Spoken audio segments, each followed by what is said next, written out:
Please welcome to the stage a keynote conversation with actor, comedian, and filmmaker Kevin Hart, interviewed by Variety's Andrew Wallenstein. Thanks for coming over, Kevin. Really appreciate it. Oh, no Taking problem. time out of a busy schedule. No problem. I like how you just hop right into it. Hello, everybody. Hi. Very intimate room. I like it. Good. Now, look, we all know you, Kevin Hart, the movie star, Jumanji, the ride-along movies and all that. The big deal. The big deal. Well, you've got some big deals going on the side. We want to explore the side of you as a businessman. You are doing so much in so many places, from touring, books, the Laugh Out Loud Network, Heartbeat Production Company, Sirius. Yes. Am I forgetting anything? In this? Yeah. You know, I'm getting a lot of stuff. No, the brand of Kevin Hart, has become a large one. So from the Laugh Out Loud Network to now having a Laugh Out Loud channel on Sirius, like you said. Also, the Heartbeat Productions and the growth of my company now. Having Heartbeat Digital, also underneath the Heartbeat Productions umbrella. New Generations Promotion, which is a marketing company that I started. My touring, which acts as a separate entity because I own that as well. It's just, I've just put myself in a position to try to control as much as I possibly can. And I want the business side of Kevin Hart to catch up to the actor and the comedian. And I think these are all things that are putting me in position to do that. And when they do, they all service one another. The goal is to have a complete circle that just continues to go round and round, where everyone services each other. Was this your vision, and was it the vision from the beginning, or was it once you got to a certain level of fame, you said, okay, I got to capitalize on this? I don't think it was an immediate vision of mine. I think it's something that I discovered. When you're working, you realize that you're a work for hire. You're a contracted entertainer. You work when they need you to work, or if something comes along and they feel like you're the right person for it, then you're hired. You're going to hear a bunch of no's ultimately that get you to the one yes, but these things weren't consistent. And I said, I want to put myself in a position where I can have consistency, and the only way to do that is to control. So the starting conversation behind the production company is one that I had with my team, my manager, and I told him, I said, I want to be a partner. I don't want to just keep being the guy that they're hiring. I would love to put myself in a position to be a partner with these movie studios. How do I position myself as a partner? How do I have that type of value? How can I bring that value? And the conversation of development and creating was one that we had, and I said, you know what, then I can assemble a team that acts as my creative team, and we do things underneath the Heartbeat umbrella, and we take these products and we sell them, but we sell them in a way to where studios understand the partnership behind whatever it is that I'm doing. Ultimately, as that grows, production company grows, and you're doing movies with or without Kevin Hart in them. But I have an opportunity just to use my star now to be the driving force behind the movies that I'm selling, which is making my company that much stronger. Now, when we're talking about driving force, I want to get real, because I've talked to talent like yourself that have talked about businesses, but from what I understand, they're not really that involved. They got guys who do that. Yeah. From what I hear, you are truly involved. Hands-on. So where do you find the time? Because you're doing a lot. You're on social media a lot. That's a whole other thing we got to get to. Oh, I definitely don't have the time. I don't have time to take a shit. What I've learned is that you prioritize. In this business, you make time for what's important. I don't want to be a guy that has these things and not know what's going on. I don't want people to run my destiny. I don't want you to come in and do all the work and then tell me that this is X, Y, and Z, and I go and I wave and it looks like I'm the guy when I'm really not the guy. I love knowing. I love being informed. I love being aware. I love the fact that, I have these conversations with CEOs and presidents, and I'm respected and looked at the same way because I know that I'm truly doing the work. So when it comes to actually having my hands in it, they're in it. I'm not just reading the scripts, I'm developing, I'm finding the writers, I'm in the meeting with the writers to get the script to where we want it. I'm talking to the studio about promising X, Y, and Z, justifying why I need this is a budget versus this, telling them why we're choosing side A versus side B. I'm having those conversations because the bigger that I get, the bigger these conversations get.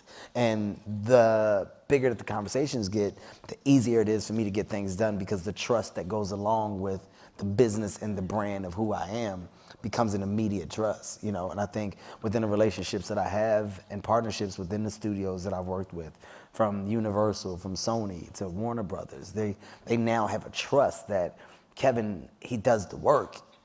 He's going to do the work. He's such a perfectionist that he's not going to bring anything back half-assed. So let's invest in him. Let's invest in his company. So it sounds like you're kind of in the middle of this journey in terms of the empire that you're building. Mm-hmm. I mean, where does it go next? Or what mountains are you looking to conquer? Areas of content you haven't even gone to yet, maybe? Well, I mean, look, the goal of being a mogul is a real one. I want to be a mogul. I want to be a billionaire. I want to get to a point where you look back and you go, damn, this is a little dirty kid from Philadelphia that had no idea,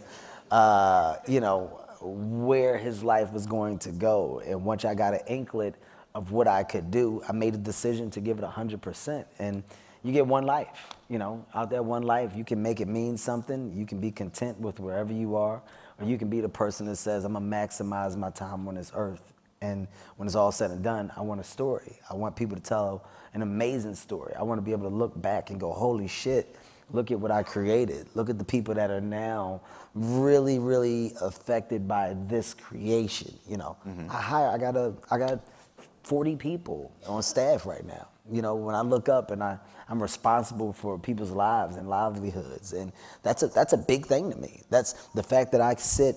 Turn your phones off, guys. This is serious. All right. All right. This is very serious. Okay, I'm saying some important stuff. Phones off. The fact that I know that I'm in position to do that, and that these people believe in this vision. These people are giving me 100% because they say, we're going to follow you, Kev, until the wheels fall off, because the passion behind your drive and dream is real. To me, that's the biggest thing in the world. So, when I have these meetings with my team, with my staff, I'm not just selling you on today's work. I'm selling you on the future of what we can be.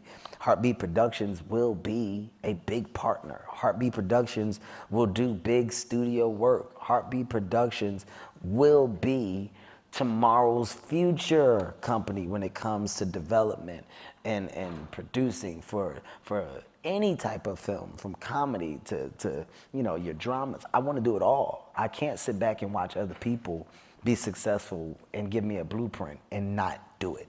I just can't. I have too many relationships where they let me know how they got there, from Oprah to Tyler to Jay-Z to Ellen. I have too many people in front of me that are doing too many amazing things that say, this is how I did it, for me not to do it. 38.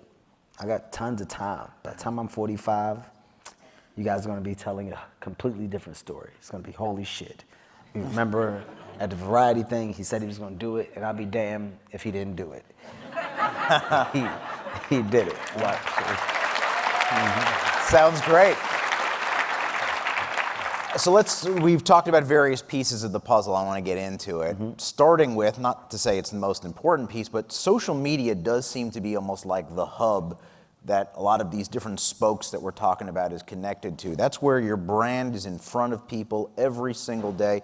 You seem to have really embraced that in a way that I think most mainstream celebrities kind of came late to. Mm-hmm. Look, there's a gift and a curse behind it, and that's expected. The gift behind social media that I've realized a long time ago is it's access. You know, today's star and today's celebrity, you're big and you become bigger when your fans feel like they see behind the closed door. You know, there was a time where there was such a mysterious mystique about, you know, your stars. You only saw them when it was time to see them. You saw them on a billboard, and you saw them when they did a talk show to promote whatever they had.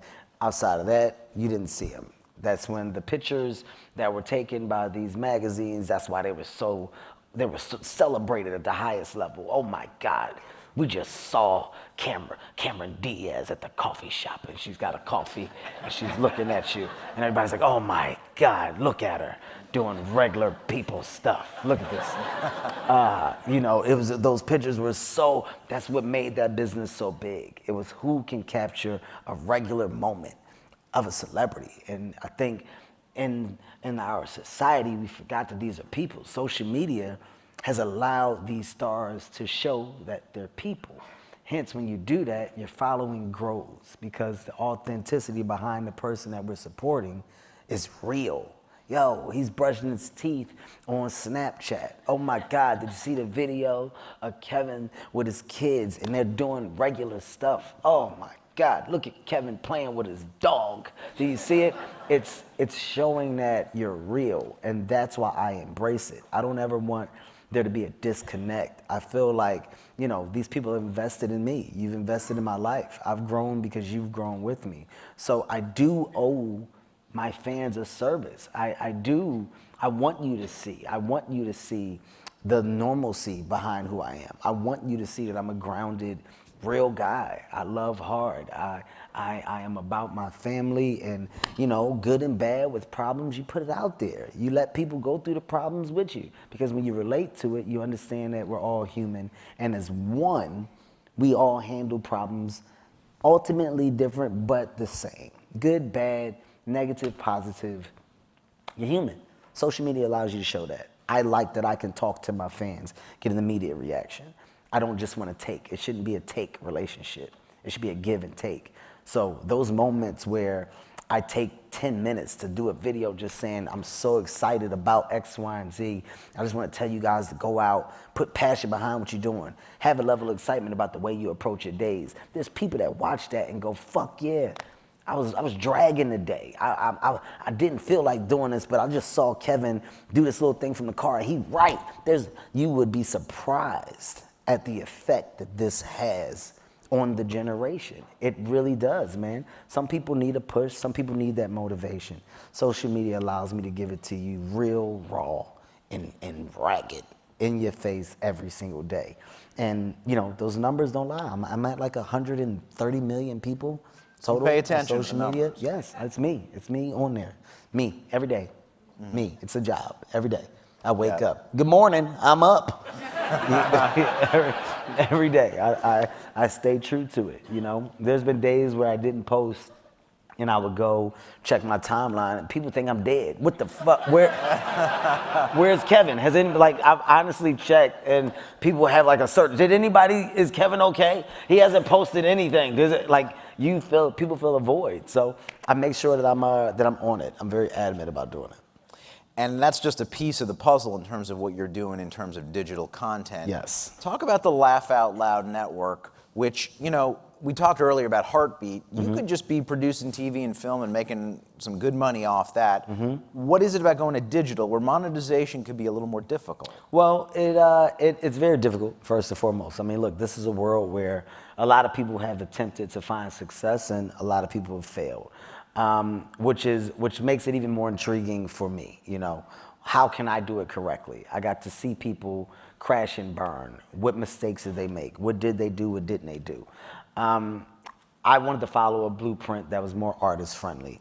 I said, right now, when it comes to laughter, there's no one destination that people have to go that's just for comedy, like multicultural, all types of comedy. There's not one hub. I said, I want to create a multicultural platform where we celebrate comedy. We celebrate you know, from comedians to content creators to your future writers, your future directors. This is a place where we can go and give opportunities to those people that don't get them. Right now, to go and shoot for the stars, it's hard. You know, it's very far few and in between. People are going to walk into HBO and get deals at HBO. You know, there's a limited access to get there. But when you look at the internet and you look at what drives the internet, it's content. So you have these people that are making content on a day-to-day basis with their phone, with a little 5D camera, and they cut these videos up themselves and they put it up. But it lives and it goes. I said, what if I go get those people?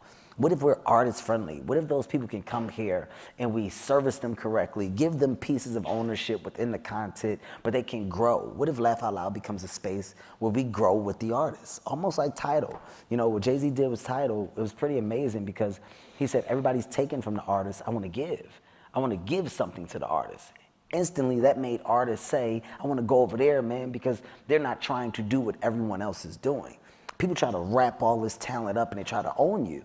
I don't want to do that. What if I'm giving a different opportunity and I make it much more comfortable for these future comedians of tomorrow to come here? But you know what? Some people look at what Jay-Z went through with Tidal, and it's not exactly a smooth road for him. Not at all. So when you look at doing digital content, were you at all intimidated about, like, how do we get this right? Jay-Z's had his share of trouble. Well, no, nothing's going to be perfect. I mean, that's what separates the greats from the not great. You know, it's not going to be easy. You're going to get some cobblestone that you got to go over. It's how you maneuver and how you handle it. You know, you take your punches in the stomach and you learn how to defend after that. Within this, I know this is a crowded space. I know it is. The one thing that I have within my digital platform is Kevin Hart.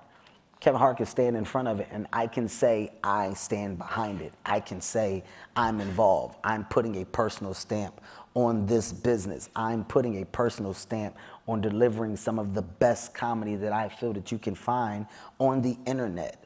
Why can I say that? Because right now I sit as the #1 comedy star in the world. So I think that I have a background where people are going to go, I believe him. I think people are going to say, I'm going to follow him. I'm going to go and I'm going to watch it. But the way that this works is you have to get a partner that believes you. You need somebody to see your vision as clear as you do. John Feltheimer at Lionsgate saw the vision. He said, do you want to do this? I said, I want to run it. Sit 50-50 with me. Let me be a real CEO. Let me approve the budgets. Let me do this. If anything goes and gets crazy, we meet and we discuss it as businessmen. Let me show that I'm more than capable of putting a team together, structuring what I feel a digital network should be and should look like, delivering funny daily, and not only delivering funny, talking about it, engaging, being authentic behind it. And after I get to a certain point where we're happy, and right now we are, I mean, we have over 800,000 active users on our platform. When we do flip the switch and go subscription, you'll see that those users will be happy because we'll go premium with our content. I'm following a brand that's been proven. You know, what is considered premium? What premium works, what doesn't work? What's quality over quantity? What can I do that can be a clear example for what we can deliver? Having those meetings, having those conversations, getting the understanding, I got it. Now I'm doing it. Once I do it and I do it at a higher level, you'll see that people will continue to come aboard. And when they do, you'll look up and go, holy shit. What started off as just a small idea is now a big brand, a big business. And Kevin Hart sits at the head of it. Well, not only do you sit at the head of it, the thing I was amazed by when I looked at Laugh Out Loud Network is you're on a lot of these shows. Yeah. You are really putting yourself in it. Is there risk there, though, where people come to associate with you and then when they see people who are not you, you've let them down? Well, you have to learn balance. You know, right now you don't see me on TV.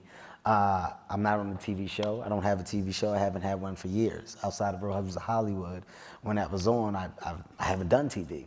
But what you're able to do on the internet is do different content, but be real within the content. You know, I keep pushing authenticity. A talk show with Kevin Hart is an amazing talk show. Cold as balls. I mean, we generated. Describe what Cold as balls is, by the way. Nobody thought I was talking about my balls, did you? I apologize. Sorry. Cold as Balls is a talk show that was created for me and whoever it is that's my guest to do an interview while sitting in a cold tub. The whole interview was us in a cold tub, and I get to ask questions that nobody else would ask. It's centered around me and athletes. In the show, we did it, and we just wanted to do it to where we did 6. We do 6, and we got some people that we know people will want to watch, but I wanted to see the response. Overall, I mean, they're probably at like 200 million views between the 6. We beat television, you know, within our viewership and within the numbers. And what I got to see was there's a want to see me and these other entertainers. There's a want to see Kevin have a conversation. So this is going to act as premium content for us because we've done a test. So now let's go out and we'll roll out the red carpet. Let's throw a real budget behind it. We do 12 now. On those 12, the guests get bigger. But the guests not just get bigger, the conversation gets better. And then I now have a real form of a talk show that's only available on my platform. So the things that people will want to see, I've held out from doing it so I can make it available where I ultimately want you to go. So when you say, Kevin, doing all these things, is it a risk? Not really, because you can't see me anywhere else. The movie business is separate from what this is. Kevin having fun and putting on makeup and prosthetics and being an old man driving a lift car for a day.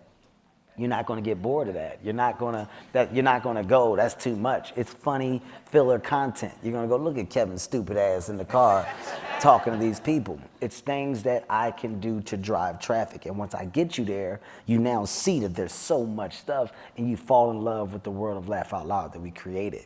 But I have to be the reason you come. After you've came and you saw, now I feel like I've conquered. I need to keep you there. Getting you there is one thing. Keeping you there is another. Kevin Hart, my content just gets you there. The things that you'll see outside of it, that's what's going to keep you there. So I don't think it's that much of a risk for me. You know, I make sure that it's not overdone. I make sure it's done correctly, and the pieces that I do decide to do are all quality. It's interesting here you talk about, you know, where you want to be versus where you don't. You know, it's kind of staying off TV. I just saw you on Instagram this morning with SiriusXM CEO Scott Greenstein. You're obviously taking satellite radio seriously. 100%. Why there? Why not? You know, it's something else that exists. Something else that I can have my hand in. You know, how do I service each engine? You know, how can I put the pieces to this puzzle together and make that circle go round and round? Is there any dilution risk where you're spreading yourself in so many different directions, you exhaust yourself, you exhaust the content? Any risk there? No, you do it all. I don't understand why people work hard to get comfortable.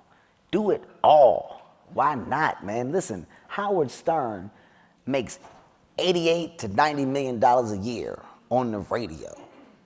$90 million a year. Howard Stern is in that radio booth for an hour and a half out the day. An hour and a half. Howard Stern comes in the booth, does his interviews, puts his coat on, grabs a coffee, gets in the elevator, says goodbye. 5 days a week. $90 million on the radio. People do not understand these numbers. I can't look at that and go, I want some of that. I can't say I have a talent, I have a voice. I also am able to open up so many different doors because of how I maneuver. Some entertainers do it, some don't. I would be a fool to not go and have a serious channel within the conversations that I can have, because they have to be different conversations with me at the level I am. So my conversation with Scott is, I don't want a show, I want a channel. I want ownership within the channel. If you give me that, you get 100% of me bringing you more people, so you ultimately get more subscribers. Within that level of ownership, I'm gonna bring the advertisers. I'm gonna bring other people here that give you a different bang, because now you have a Kevin Hart Rant channel where Kevin Hart actually has a show. So having that makes you look better, because now you got big stars coming to Sirius. It makes you look like you're doing things like you're switching it up more. Other stars may come because of me coming here. You having that knowledge and understanding, give me what I want, and I'm gonna give you what you want in return, which is success. Now think about it. If my radio show does grow and does get big, how do I promote my tour? I do it through social media. I can do it on my show. I don't have a budget that I go out and spend on X, Y, and Z. I am New Generation Promotion. I am my marketing. Holy shit, I got a movie coming out. I can now have a studio go through New Generation Promotion to buy time on Laugh Out Loud's Serious channel. You can run your promo, you can run commercials. Holy shit, Kevin is just taking things and passing it to himself professionally. It's a thing that you have, when you get it, you get it. For example, I went out and I bought stages, okay? I know that within Laugh Out Loud, I said, we're gonna be doing this content. I said, we go out, we always renting from these different studios, you know, Milk Studios, Hollywood Studios, whatever, but the budget within renting this space becomes a large number when you look up. If you go and look at your year, how much are we spending renting X, Y, and Z? That's a lot, Kev. So why not look for stages? So this way we build whatever the sets are, we own them, they're interchangeable, and we can just keep things in this environment. Can we find them? We can go look, found 2 stages. Let's remodel the stages. And remodeling those stages, I have a budget here on Laugh Out Loud. Laugh Out Loud can do that and pay for it, but then I take the money back from the work that we're doing and give it back to Laugh Out Loud. They recoup. But now all of that talent that I'm finding, go to my stages. Guys, I got stages and everything set up for you to go. I don't have to service other people to do what I'm doing. I'm servicing myself. So in return, this stage is now a real positive investment. Because guess what? As Laugh Out Loud grows, the stage continues to grow. Now, everybody finds out about the stage. Guess where people want to go and shoot if you're in the Valley now? Kevin Hart has a stage right there, guys. Let's see if we can access and use Kevin's stage. Now people end up paying for my stage because you're going to rent it from me. How do you rent it? You got shit to do. You got photo shoots, you got other stuff. We got it all here. Unless you guys want to go drive all the way to Hollywood. If you don't want to, you can go right here in the Valley. Man, that makes sense. Let's use Kevin's stage. Even Lionsgate now knowing that I have a stage. Lionsgate now will do business at the stage. Hey guys, we can do this and we can do that. It's now another business. It's now something else, once again, that's feeding the other engines. Everything has to hand, it has to hand something to something. That's the circle that I'm talking about. When I look at Tyler Perry and I have these conversations with Tyler Perry, I'm blown away by what this man's vision is. Tyler Perry took land and built a stage on the land, and Atlanta is the biggest attraction for doing any movies. They gotta go to Tyler Perry. If you're a studio, how do you, as the head of a studio, you can only laugh at the fact that you're now shooting on Tyler Perry's stages. Madea, he got stage. You gotta go shoot on his stages. That blows me. I'm like, the fact that they did Black Panther on Tyler Perry's stage, you had to rent that shit from Tyler. I can only laugh at that level of success. How do I do that? Tyler, tell me what you did. Huh? I wanna know how. Why? Why not? How did you do it? As soon as he told me, I'm going to go do it. I would be a fool not to. How do I make real opportunities? How do I put myself in a position to give this younger generation what I didn't have? I got here. Took me 18 years, but I got here. I can make it easier for those that aren't going to have the same opportunities. That's what this is. Which leads to one last question. I hear you talking about Tyler Perry, Howard Stern. Is there any one mogul out there who gave you a piece of advice that is just sort of your true north, the thing that guides you as you build this empire? The biggest piece of advice came from not a mogul, but my mother. Oh. My mother's advice was, you can be great or you cannot be great. Sounds so simple, but there's so much under that. You can be great or you cannot be great. Do you do things to do it half-assed or do you do it to go 100%? This came when I was swimming and I was going to practice every day and I half-assed everything in swimming. Everything. I was fine with being last. I didn't want to do it. And then I got to the swim meets and all these other kids were amazing. Kids getting awards left and right. I'm the kid with no award. I'm sitting there with a goddamn participant ribbon. and my mom, we were in the car, because we didn't have a car, so we had to carpool. And she says to me, "You like your ribbon?" And I was like, "Yeah." And I look over at Doug, and Doug had trophies. Doug has so many goddamn trophies. And he was my friend, so he tried to make me feel better. He's like, "The ribbon is nice." Like, he's just trying to be. And my mom just was like, "Next year, maybe you get another ribbon." And that's when it clicked. I was like, I want trophies. I want the fucking trophies, man. So that mindset from that day on was one that I had. I don't do things to not get the trophy. I want the trophy. The trophy in entertainment is success, it's ownership, it's a brand. These other actors and entertainers are fine and comfortable with being worked for hire. I'm not comfortable with that. I'm not comfortable with doing movies when they feel like it's a good idea for me to do. I'm not comfortable knowing that these things are being created and developed by people that are hungry, that know that if I do 20 scripts, I'm gonna sell 4. You got writers that think like that. I'm gonna write 10, hopefully I sell 1, but they're hungry. How do I find all those hungry people and put them underneath my umbrella? I just hired John Chang. I think John is in. Are you in here, John? Are you here? John's shy, so if he is, he's over in the back. I just hired John Chang to come over and be my head of development for film and TV right now, Hart Productions. And I had a conversation with John. And I said, "Dude, I know you can go anywhere you want. I know that. People know what you're capable of. They know the work that you have put in.